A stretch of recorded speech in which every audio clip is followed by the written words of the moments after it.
देखिए ये राजस्थान का एरिया है, यहाँ पर पृथ्वीराज चौहान का शासन था, और यहाँ पर मालवा वगैरह का जो एरिया था या इस समय यहाँ पर जयचंद्र का शासन था। किसका शासन? जयचंद्र का। तो जयचंद्र और पृथ्वीराज चौहान दोनों ही एक अच्छे मित्र थे। जयचंद्र और पृथ्वीराज चौहान बहुत ही अच्छे मित्र थे, कई लड़ाइयाँ इन लोगों ने साथ में लड़ी थी। लेकिन इस यहाँ पर ये जो एरिया था इस पर मोहम्मद गौरी की नज़र थी। गौरी चाहता था किसको जीत लेना? राजस्थान के एरिया को, पृथ्वीराज चौहान का। लेकिन जब मोहम्मद गौरी यहाँ आक्रमण करने के लिए आता था तो उस वक्त जयचंद्र और ये पृथ्वीराज चौहान दोनों मिलके मार देते थे। तो यही हुआ भी 1191 में हरियाणा के पास तराइन का मैदान है। तराइन का मैदान कहाँ है? हरियाणा के पास। तराइन का प्रथम युद्ध, तराइन का द्वितीय युद्ध और तराइन का तृतीय युद्ध, 3 युद्ध पढ़ाएंगे आपको तराइन का। तो 1191 में तराइन तराइन का फर्स्ट युद्ध हुआ था। First battle of Tarain. Tarain कहाँ पर है? हरियाणा में है। इस युद्ध में मोहम्मद गौरी हार गया। इस युद्ध में कौन हार गया? मोहम्मद गौरी हार गया। तो यहाँ हम गौरी लिख के उसे काट देते हैं, मतलब समझिएगा मोहम्मद गौरी हार गया। अब पृथ्वीराज क्या हो गए? जीत गए। पृथ्वीराज जीत गए। यहाँ पर पृथ्वीराज यहाँ पर जीत गए। लेकिन इसके बाद कुछ हो गया गड़बड़। 1 साल बाद, 1 साल बाद गड़बड़ क्या हो गया कि पृथ्वीराज चौहान जो था ये यहाँ पर थे, और जयचंद्र की बेटी जो थी, जयचंद्र यहाँ था, जयचंद्र जयचंद्र की बेटी का नाम था संयोगिता। संयोगिता संयोगिता तो जयचंद्र और संयोगिता, जयचंद्र की बेटी संयोगिता, संयोगिता का प्रेम संबंध हो गया किसके साथ? पृथ्वीराज चौहान के साथ। अब संयोगिता भी चाहती कि पृथ्वीराज चौहान से विवाह करें, और पृथ्वीराज चौहान भी चाहते थे किससे विवाह करें? संयोगिता से। लो अभी तो गड़बड़ कांड हो गया यहाँ पर। लेकिन जयचंद्र अपने आप को एक ठगा हुआ महसूस करता था। अरे भाई वो लड़की है, कोई भी लड़की चाहती है कि हमको मतलब बढ़िया लड़का से शादी हो, एकदम बाहुबली की तरह। अब भल्लाल देव से कोई नहीं करना चाहती है। अब ये पृथ्वीराज चौहान जो थे ये काफी योग्य शासक थे, वंश भी इनका जबरदस्त था, चौहान वंश हर चीज में श्रेष्ठ थे। लेकिन जयचंद्र को पता नहीं किस बात की ईगो आ गई कि ना, हम अपनी बेटी की शादी इससे नहीं करेंगे, भले किसी और से कर देंगे लेकिन इससे नहीं करेंगे। अब ये बात पता चल गई किसको? संयोगिता को। संयोगिता ने खबर भेजवा दिया पृथ्वीराज चौहान को, हमारे बाबूजी दूसरे से ब्याह करने जा रहे हैं। तो स्वयंवर रखाया गया था। स्वयंवर पहले क्या होता था कि राजा महाराजा इस तरह लाइन से बैठे रहते थे सब, ऐसे लाइन से राजा बैठे हैं सब, अलग अलग जगह का राजा आया, सब पूरा मेकअप वेकअप करके आया सब राजा। अब ये लाइन से बैठते रहते थे सब, और रानी जो होती थी जिसका स्वयंवर किया जाता था वो राजाओं को पसंद करती थी। ऐसे कौन सा राजा इसको सबसे ज्यादा पसंद है, फला जगह के राजा स्वयंवर में। ऐसे महाभारत में भी देखेंगे स्वयंवर हुआ था, तो स्वयंवर में पसंद किया जाता था। स्वयंवर में पृथ्वीराज चौहान को जयचंद ने बुलाया ही नहीं। हालांकि पृथ्वीराज चौहान की अपमान करने के लिए, स्वयंवर में पृथ्वीराज चौहान का अपमान करने के लिए, ऐसा 100% कंफर्म नहीं बट कहानियों में ऐसा भी है, मतलब वहां पे अगर राजस्थान में जाएंगे तो इसके बारे में कई चीजें प्रचलित है। तो पृथ्वीराज चौहान का पुतला लगा दिया वहां पे जयचंद ने, आगे वहां पर पुतला लगा दिया। तो ये बात बहुत खराब लगी किसको? संयोगिता को। संयोगिता किसी को पसंद नहीं की, संयोगिता यहाँ पे किसी को भी पसंद नहीं की। और जयचंद भाई भड़क गया कि भाई तू किसी भी लड़का को इसमें पसंद नहीं कर रही है, ब्याह किसे करेंगे हम? जबकि संयोगिता ने संबंध खबर भेजवा दिया किसको? पृथ्वीराज चौहान को, कि आज हमको लेके चलना है। तो भाई पृथ्वीराज चौहान भी काहे को कम, ले आ घोड़ा निकालो सैनिक, चल चलते हैं। तो यहाँ से सीधे लेके चले गए कहाँ पर? भाई स्वयंवर में, पृथ्वीराज चौहान। और स्वयंवर में सबके सामने संयोगिता ने पृथ्वीराज चौहान के गले में हार डाल दिया, मतलब यही पसंद किए हैं इनको। अब पृथ्वीराज चौहान लेके चल दिया किसको? संयोगिता को, अपने यहाँ शादी ब्याह करके। अब यहाँ जयचंद्र की डबल ट्रिपल बेइज्जती हो गई। पहली कि उसकी बेटी उससे शादी कर ली जिससे वो नहीं चाहता था, दूसरा वो जयचंद और इसमें पृथ्वीराज चौहान में एक बेटी लेके भाग गया, एक दूसरा झमेला हो गया। तीसरा क्या हुआ, पूरे बीच स्वयंवर में से लेके भाग गए। अब इसमें बवाल हो गया किसके साथ? जयचंद के साथ। अब यही गड़बड़ हो गया, जयचंद ने दिक्कत कर दिया। इसके बाद अब आता है 1192 का तराइन का युद्ध। तराइन का युद्ध, तराइन का युद्ध देखिए, तराइन के द्वितीय युद्ध के लिए खुद जयचंद जिम्मेदार है। जयचंद मोहम्मद गोरी से संपर्क कर लिया। मोहम्मद गोरी ने किससे संपर्क कर लिया? जयचंद ने। दोनों किसी से संपर्क कर लिए, बात बराबर है। ये दोनों आपस में संपर्क कर लिए सब। अब जयचंद्र ने कहा मोहम्मद गोरी से कि तुम आ जाओ। जयचंद ने किससे कहा? मोहम्मद गोरी से कि तुम आ जाओ। मोहम्मद गोरी कहाँ का रहने वाला था? अफगानिस्तान का। ये लोग तुर्क थे लोग।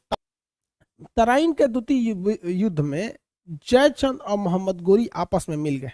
अब इससे मोहम्मद गोरी को फायदा ये नहीं हुआ कि जयचंद बहुत बड़ा शासक था, नहीं।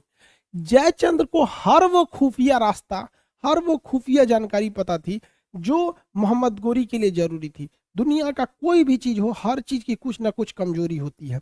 इसलिए पृथ्वीराज चौहान की सेना की क्या क्या कमजोरियां थी, वो सारी कमजोरियां जयचंद को पता थी। और ये जयचंद ने किसको बता दिया? मोहम्मद गोरी को। और मोहम्मद गोरी इन सारी कमजोरियों के साथ हमला कर दिया किसके ऊपर?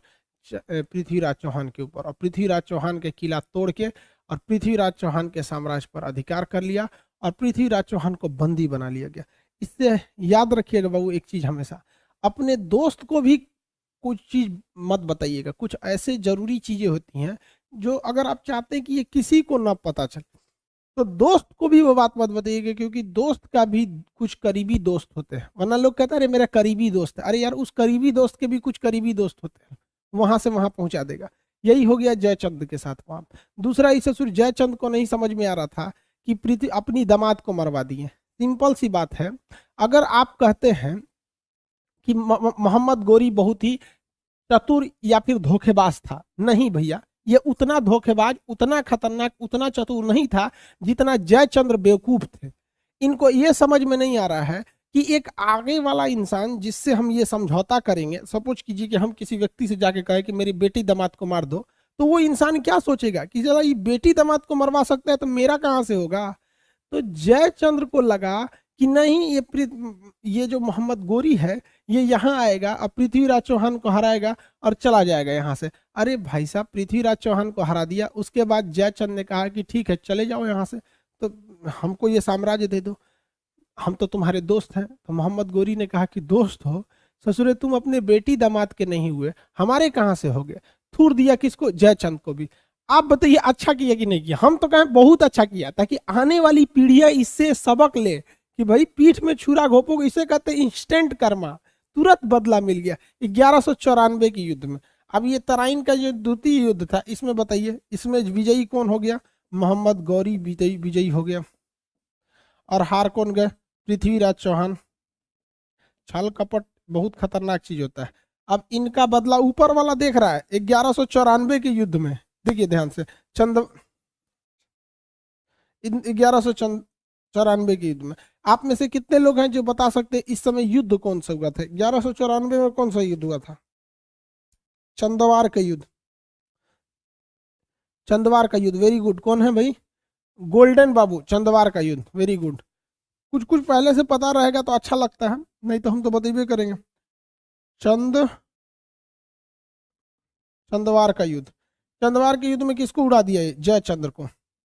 जयचंद को उड़ाने के बाद यहां पर मोहम्मद गोरी जो था पूरा साम्राज्य, बड़ा सा साम्राज्य जीत लिया। क्योंकि देखिए ना, एक साथ दो दो शासक को जीत लिया यहाँ पर, एक साथ दो दो जगहों को जीत लिया यहाँ पर, और इतने बड़े एरिया पे कब्जा कर लिया।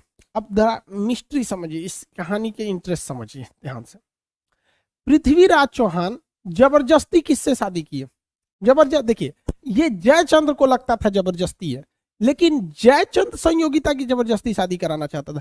पृथ्वीराज चौहान किसकी लड़की से प्रेम कर लिए? जयचंद की बेटी से। किसके बेटी से? जयचंद की बेटी से। और सारा का सारा यही प्रेम जो था बर्बाद कर दिया इनके साम्राज्य की कहानी को। सेम ससुरा यही घटना हो गया मोहम्मद गोरी के साथ। मोहम्मद गोरी जो इतना युद्ध में बिजी था, कभी यहाँ युद्ध कर रहा है, कभी जयचंद को मार रहा है, दोबारा पृथ्वीराज चौहान के पास आया। इस युद्ध के दौरान मोहम्मद गोरी का जो गुलाम था कुतुबुद्दीन ऐबक, मोहम्मद गोरी का गुलाम का नाम बताओ भैया? कुतुबुद्दीन ऐबक। कुतुबुद्दीन ऐबक हमेशा मोहम्मद गोरी के बगल में रहता था, कि बेटिया को इसे लाइन मारता था। कुतुबुद्दीन ऐबक जो था उसने सीधे सीधे किसकी बेटी से फंसा लिया? मोहम्मद इसके गौरी के। अब भाई साहब, जब गौरी को ये बात पता चली कि सचुरा हम पहले 1191 के तराइन के युद्ध में बिजी थे, 92 में तराइन के द्वितीय युद्ध में बिजी थे, और इधर 94 में चंदवार के युद्ध में बिजी थे, तो इस ससुरा हमारी बेटिया को फंसा लिया। ये बहुत खचरा निकला यहाँ पे। तुरंत मोहम्मद गोरी तलवार निकाला, ये बर्बाद कर देंगे हम तुमको। तो उसकी बेटिया का ये पगला गए हैं का? वो देख रहे हैं इस शादी ब्याह के चक्कर में पृथ्वीराज चौहान मारा गया और जयचंद भी मारा गया। आप अहू चल जाएंगे चुपचाप से, ये गुलाम है तो क्या हुआ, हम एकरे से ब्याह करेंगे। तो मोहम्मद गोरी कहा कि भाई ठीक है करिए, आपस में झगड़ा कर ले कोनो फायदा नहीं है। यहाँ मोहम्मद गोरी ने कहा कि ठीक ठीक चल तो राई से ब्याह कर देंगे। तो मोहम्मद गोरी ने अपनी बेटी का विवाह अपने गुलाम, किससे किया? अपने गुलाम, अपना गुलाम से शादी कर दिया। किससे शादी किया? गुलाम। अब भैया गुलाम मतलब परमानेंट खरीदा हुआ नौकर। अब भैया शादी तो कर दिया, अब उस ससुराल जाएगी कहाँ से? गुलाम के पास तो खुद के रहने का जगह नहीं होता है, वो कहाँ से जाएगी शादी कर? शादी तो करने का कर दिया। और भी जानते हैं, आप बताइए अगर ये पृथ्वीराज चौहान और जयचंद के बीच में विवाद नहीं हुआ रहता तो क्या मोहम्मद गोरी की बेटी की शादी कुतुबुद्दीन ऐबक से हो जाती? आपको क्या लगता है? तो नहीं होता। हाँ एकदम सही बोला, नहीं होता। वो मार देता कुतुबुद्दीन ऐबक को, चले हमारी बेटी को फंसाएगा। अरे यार ये सब प्रेम उरेम चक्कर बड़ी खराब होता है, इसलिए लड़की सबको देखबे मत करो, वरना तू देखोगे ना तू ऐसे ऐसे ऐसा करेगी, सब बाल हटा कर ऐसे ऐसे तू पिघल जाएगा। देखबे मत करो ससुरा, तो नहीं बहुत चौपट कर देगी सब, ये बहुत खतरनाक होती है सब। अब हुआ कहीं हम क्या किए हैं, तू क्या किए हो? पटाखा में आग तुम ही लगाई है तो भड़कबे न करेगा। सब बहुत खतरनाक समझ आएगी नहीं। चलिए अब ध्यान से समझिए। तो मोहम्मद गोरी ने देखा कि देख भाई जो गलती जयचंद्र ने किया था, ध्यान से समझिए, जो गलती जयचंद्र ने किया था अपने दामाद के साथ छल कपट करके, तो जयचंद भी मराया, दामाद भी मराया, बेटी भी मराई। तो मोहम्मद गोरी ने कहा कि ये गलती हम नहीं करेंगे। प्रेम और ससुरा बहुत पगला होकर बेटिया कर इतना, जब वो ब्याह करे मेरे साथ करेंगे ना तो भाग जाएंगे, हई है हुआ। तो उसने ब्याह करा दिया अपने गुलाम कुतुबुद्दीन ऐबक और अपनी बेटी का। लेकिन बेटिया कही कि अब्बा ई चोटा के लगे तो हम प्रेम कर लिए हैं, एक रहे खातिर कुछ ना है, कहाँ रहेंगे। तो मोहम्मद गौरी ने, किसने? मोहम्मद गौरी ने ये सारा जीता हुआ जगह, इनके बाबूजी का तो था नहीं, जीत लिया, सारे जीते हुए जगह को अपने गुलाम कुतुबुद्दीन ऐबक को दिया कि ले रे चोटा कहीं के ही ले ले, हमारी बेटिया को यहीं रख देना। तो मोहम्मद गौरी ने अपने गुलाम को यहाँ बैठाया। मोहम्मद गौरी ने किसे बैठाया? अपने गुलाम को यहाँ बैठाया। उस गुलाम का नाम क्या था? कुतुबुद्दीन ऐबक। और यहां से आ गया आपका कौन सा वंश? गुलाम वंश।